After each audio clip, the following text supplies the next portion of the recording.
Good morning and welcome to Tuesday Tune-Up. My name is Reverend Peter Steinbrenner.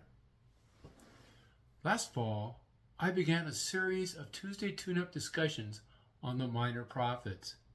We discussed the two shortest books in the Old Testament, Obadiah and Haggai. Today is the third discussion of the series, focusing on the book of Nahum. The book of Nahum consists of 3 chapters with a total of 47 verses. In my Bible, Nahum is about 3 pages long. Nahum was written sometime between the fall of Thebes in the year 663 before the Common Era and the fall of Nineveh, the capital of Assyria, in the year 612 before the Common Era. The prophecy of Nahum expresses the Lord's coming judgment against the people of Nineveh. We will hear much more about the people of Nineveh when we review the book of Jonah next month. What makes Nahum unique is its artful depiction of warfare.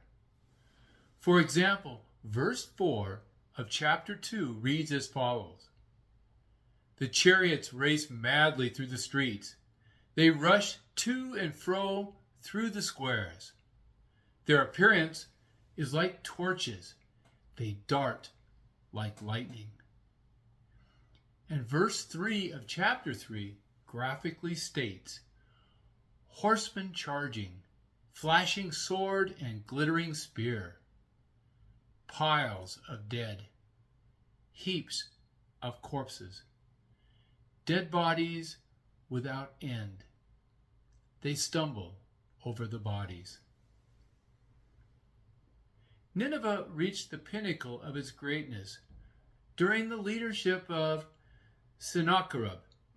It fell when it was defeated by the Babylonians. Isaiah was the first prophet to speak of Nineveh. Isaiah initially considered the king of Assyria to be an instrument of God against Judah. But later, according to Isaiah, Assyria overstepped its role as God's agent and therefore was punished by God. It is at this point in history the book of Nahum begins. It graphically describes the demise of Nineveh and uses the language more of judgment than indictment. The oracle begins with a psalm of God's power. Verses 2 through 8 comprise the first portion of an alphabetic acrostic poem, with the first word of each verse using the first 11 letters of the Hebrew alphabet. Pretty cool. The psalm pictures God with enormous power and describes Judah's need for assurance. The Lord will protect those who take refuge in him. Here is what the psalm says: "A jealous and avenging God is the Lord. The Lord is avenging and wrathful. The Lord takes vengeance on his adversaries and rages against his enemies. The Lord is slow to anger, but great in power. And the Lord will by no means clear the guilty.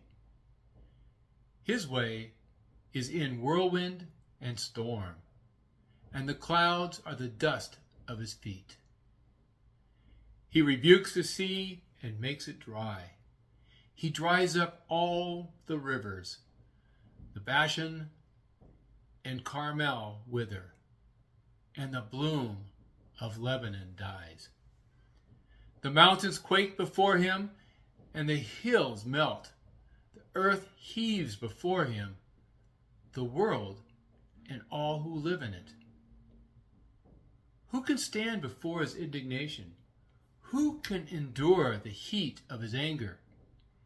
His wrath is poured out like fire, and by him the rocks are broken in pieces. The Lord is good, a stronghold in a day of trouble. He protects those who take refuge in him, even in a rushing flood. He will make a full end of his adversaries and will pursue his enemies into darkness. Israel lies in destruction after being defeated by the Assyrians several decades earlier, and this psalm was written to provide assurance to the people of Judah. However, there were those in Judah who did not believe God would deliver them. Verses 9 through 15 are written to emphasize to them God will deliver Judah. Thus says the Lord, though they are at full strength in many, they will be cut off and pass away. Though I have afflicted you, I will afflict you no more. And now I will break off his yoke from you and snap the bonds that bind you. Look, on the mountains the feet of one who brings good tidings, who proclaims peace. Celebrate your festivals, O Judah, fulfill your vows, for never again shall the wicked invade you. They are utterly cut off. Chapter 1 was written for the people of Judah, but chapter 2 is an oracle against Nineveh itself, and it is here where Nahum so graphically described what would happen to the Assyrians. Verse 3, followed by verse 10 says, the shields of his warriors are red, his soldiers are clothed in crimson, the metal on the chariots flashes on the day when he musters them, the chargers prance. Devastation, desolation, and destruction. Hearts faint and knees tremble, all loins quake, all faces grow pale. Finally, verse 13 concludes with God's promise to the people of Nineveh. See, I am against you, says the Lord of hosts, and I will burn your chariots in smoke, and the sword shall devour your young lions. I will cut off your prey from the earth, and the voice of your messengers shall be heard no more. Chapter 3 continues, prophesying ravages against Nineveh. However, it is even more graphic and even pornographic. In verse 4, Nahum compares Nineveh to a prostitute, gracefully alluring as a mistress of sorcery, who enslaves nations through her debaucheries. But in verse 5, God exposes Nineveh and leaves it in humiliation. In verses 15 through 17, Nahum compares the following Nineveh to locusts who settle on the fences on a cold day, but when the sun rises, they fly away. No one knows where they have gone. And finally, Nahum concludes his book with God speaking directly to the leader of the fallen Nineveh. Your shepherds are asleep, O king of Assyria.